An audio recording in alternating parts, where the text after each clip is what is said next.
তর্কভূষণ মহাশয় নিরতিশয় অমায়িক ও নিরহংকার ছিলেন।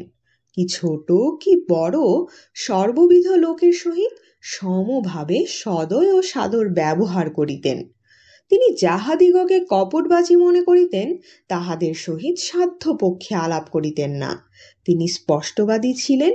কেহ রুষ্ট বা অসন্তুষ্ট হইবেন ইহা ভাবিয়া স্পষ্ট কথা বলিতে ভীত বা সংকুচিত হইতেন না।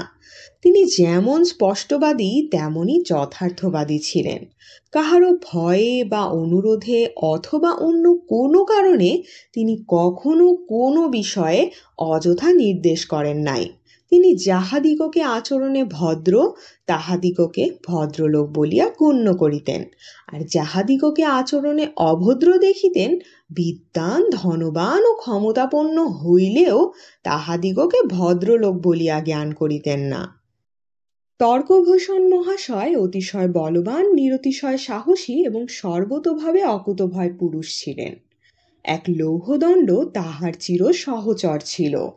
উহা হস্তে না করিয়া তিনি কখনো বাটির বাহির হইতেন না। তৎকালে পথে অতিশয় দস্যু ভয় ছিল। স্থানান্তরে যাইতে হইলে অতিশয় সাবধান হইতে হইত। অনেক স্থলে কি প্রত্যুষে কি মধ্যাহ্নে কি সায়াহ্নে অল্প সংখ্যক লোকের প্রাণনাশ অবধারিত ছিল। এজন্য অনেকে সমবেত না হইয়া ওই সকল স্থল দিয়া যাতায়াত করিতে পারিতেন না। কিন্তু তর্কভূষণ মহাশয় অসাধারণ বল, সাহস ও চিরসহচর লৌহদণ্ডের সহায়তায় সকল সময় ওই সকল স্থল দিয়া একাকী নির্ভয়ে যাতায়াত করিতেন।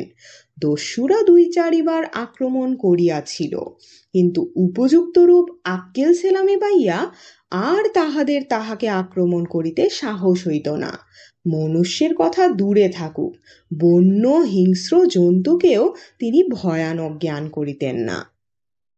পিতামহদেবের দেহাত্যয়ের পর পিতৃদেব আমায় কলিকাতায় আনা স্থির করিলেন। তদনুসারে 1235 সালের কার্তিক মাসের শেষ ভাগে আমি কলিকাতায় আনিত হইলাম। বড়বাজার নিবাসী ভাগবত চরণ সিংহ পিতৃদেবকে আশ্রয় দিয়াছিলেন। তদবধি তিনি তদীয় আবাসে অবস্থিতি করিতেছিলেন। যে সময়ে আমি কলিকাতায় আনিত হইলাম তাহার অনেক পূর্বে সিংহ মহাশয়ের দেহাত্যয় ঘটিয়াছিল। এখানে তদীয় একমাত্র পুত্র জগদ্দুর্লভ সিংহ সংসারের কর্তা। এই সময়ে জগদ্দুর্লভ বাবুর বয়ঃক্রম 25 বৎসর। গৃহিণী জ্যেষ্ঠা ভগিনী, তাহার স্বামী ও 2 পুত্র, এক বিধবা কনিষ্ঠা ভগিনী ও তাহার এক পুত্র, এইমাত্র তাহার পরিবার। জগদ্দুর্লভ বাবু পিতৃদেবকে পিতৃব্য শব্দে সম্ভাষণ করিতেন। সুতরাং আমি তাহার ও তাহার ভগিনীদিগের ভাতৃস্থানীয় হইলাম।